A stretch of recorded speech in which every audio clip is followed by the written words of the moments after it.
Opinionated Horsewoman here. Wanted to make a video today to talk to you a little bit about running for beginners. I've been running for at least 5 years, it might be 6, but there was a lot of stuff that I didn't know when I started running that I wish I had someone to kind of advise me on. So I thought I would make a video and kind of run through some things that I've discovered over the years that might help somebody that's new to taking up running, or even somebody who is looking to run their first race. So we're going to go through some items here, and I hope you find them helpful.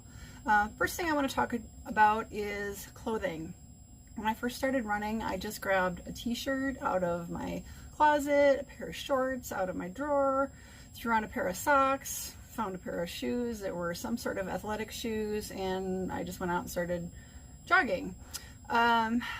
The first problem with just grabbing anything you own out of your closet is you have the potential to have chafing issues, but also you have the potential to overheat, and this can happen at any season. And the problem is that a lot of us have our old t-shirts that we're going to wear and do this are probably made out of cotton. Same thing for shorts that you might grab, or sweatpants that you might grab. They're probably going to be cotton.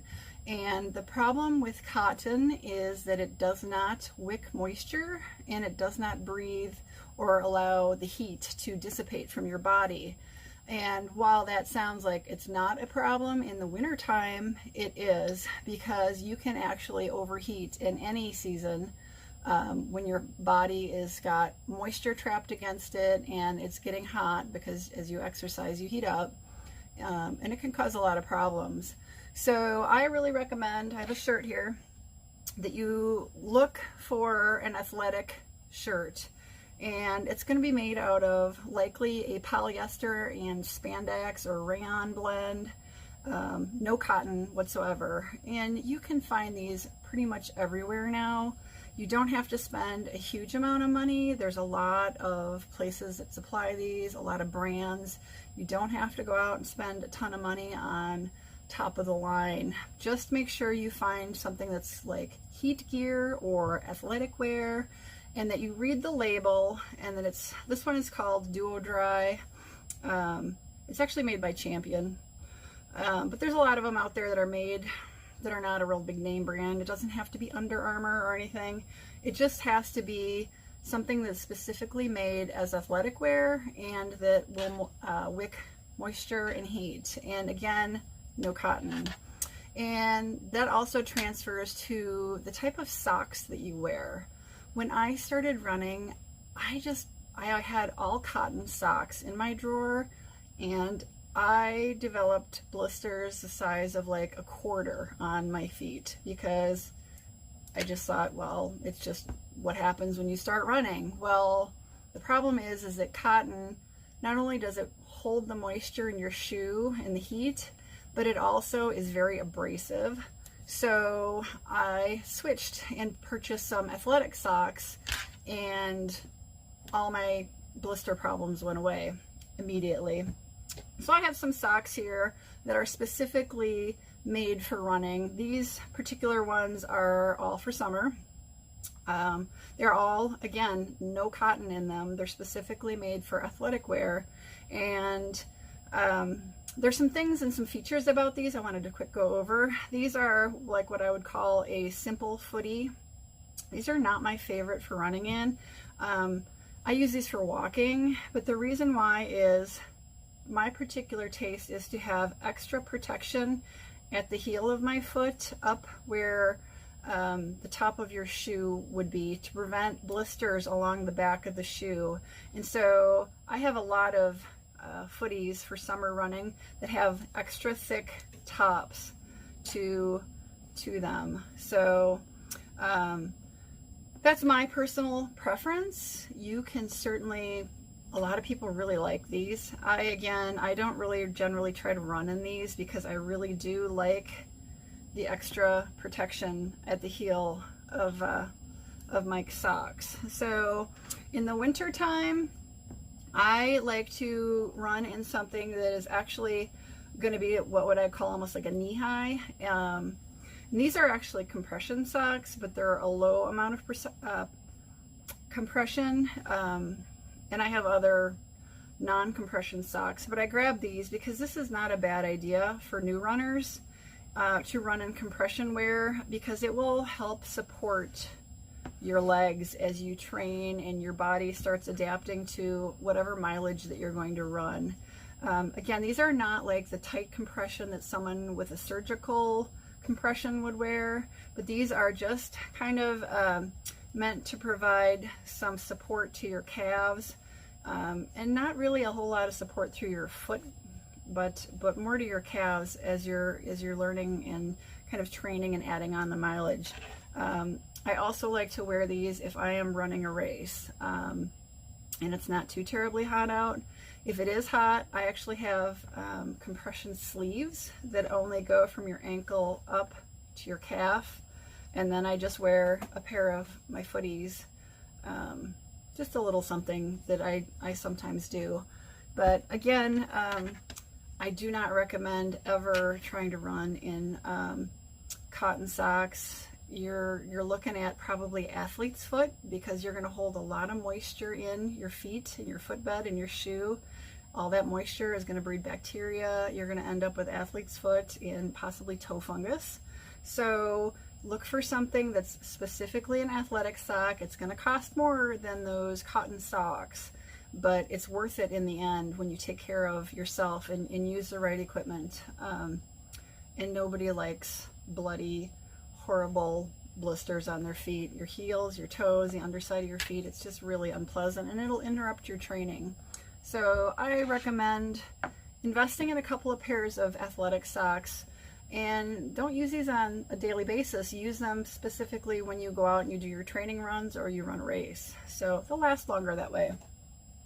The next thing I want to talk about is the mileage that you spend outside running. If you're going to run outside, make sure you remember to use sunscreen. And when you do, remember that you're going to be sweating, and that's going to remove your sunscreen. So you need to look for something that is specifically for sport, okay?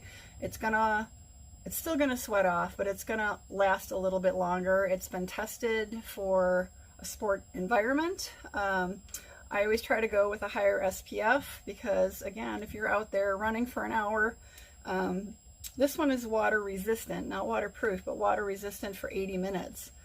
That's an hour and 20 minutes if you're lucky. So if you're going to go for something like this, you know, really, to be honest with you, better would be a mineral sunscreen. It's going to last longer.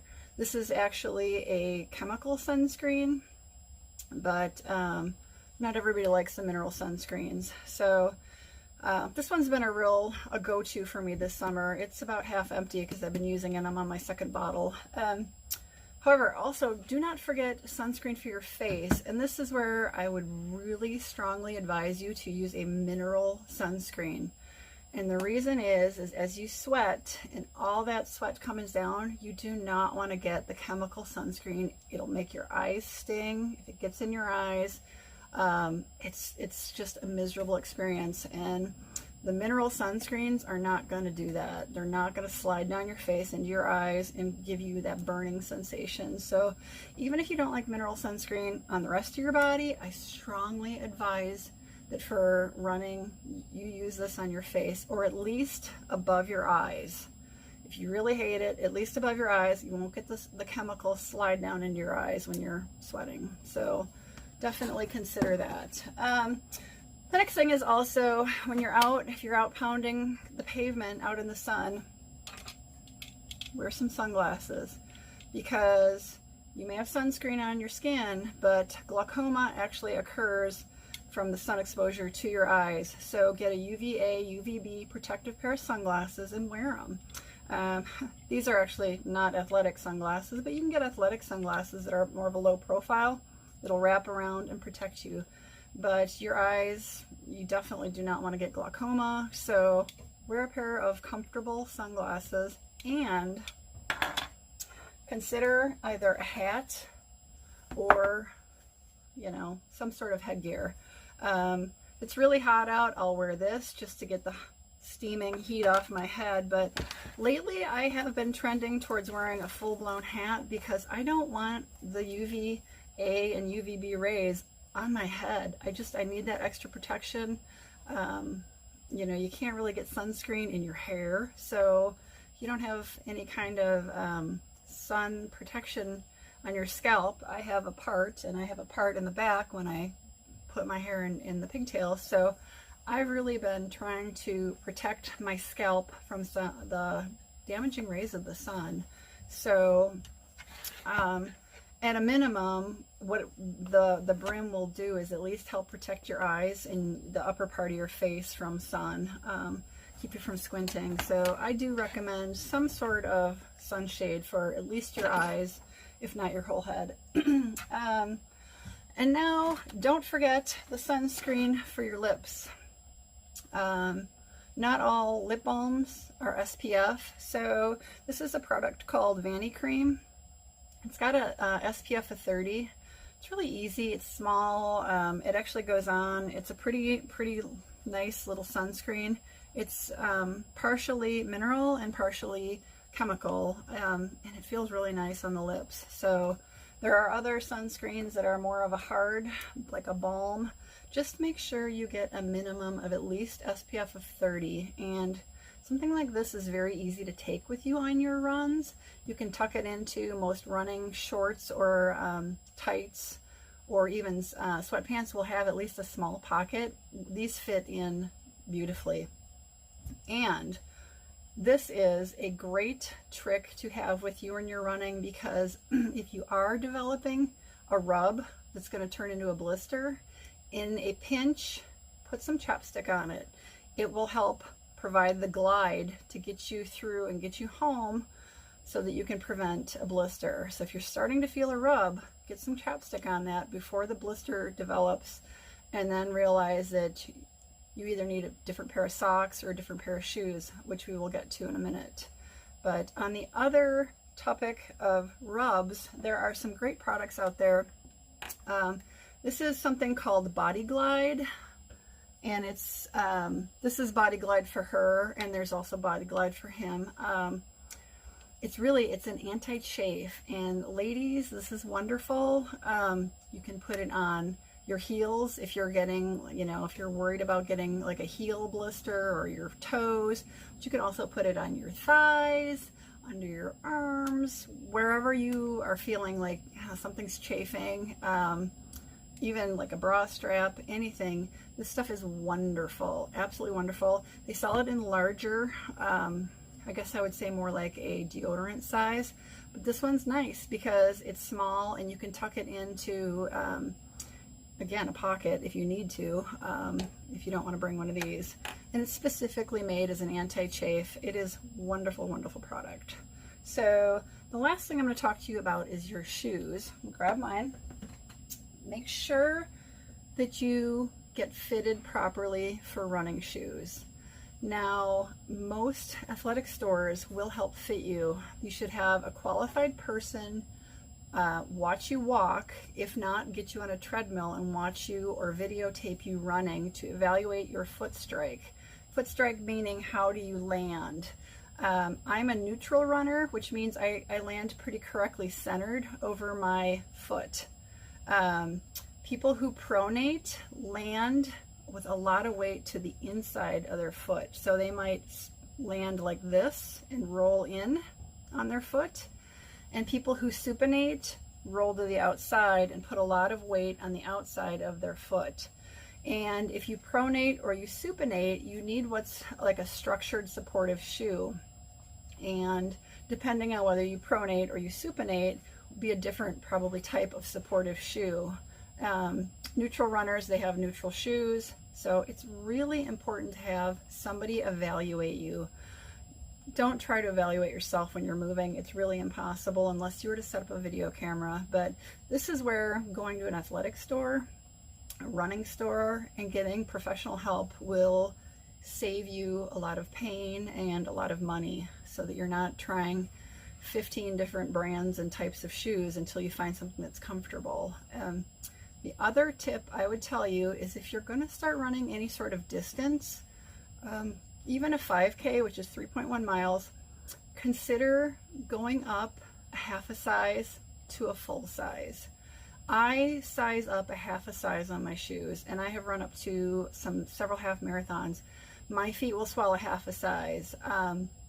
If I were to train for a marathon, I probably would consider sizing up a full size, because when you are doing that kind of mileage, your feet are going to swell and expand, and you hear about it all the time, runners who lose their toenails because they did not size up on their shoes. And what happens is your feet swell and they push forward, your toes are going to hit the front of your shoe, and when you start getting that kind of friction and pressure on your toenails, you can actually lose your toenails, which is really an unpleasant experience. It can take 6 months to a year to grow a toenail back, because they don't grow as fast as our fingernails. So along with evaluating your foot strike, you need to evaluate what's called the toe box, which is the shape of the toe.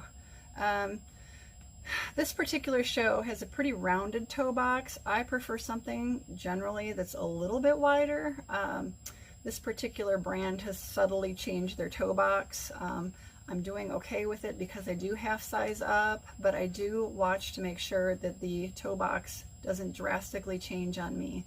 So you could actually be fitted for, we'll say, like a neutral shoe like this.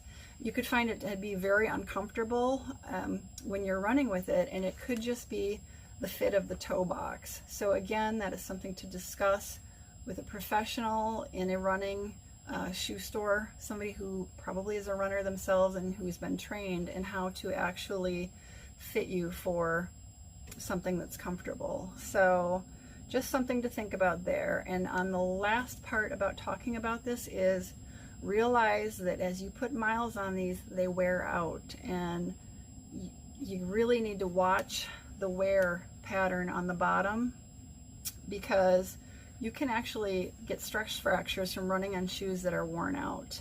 I have a bit of a bad back from riding horses for many years and being injured, and I can tell when my shoes are wearing out.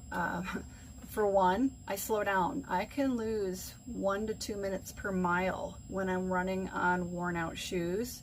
Not only that, my back hurts. I can feel it in my back, and that's as simple as I tend to strike the outside of my heel first and then roll straight across the ball of my foot.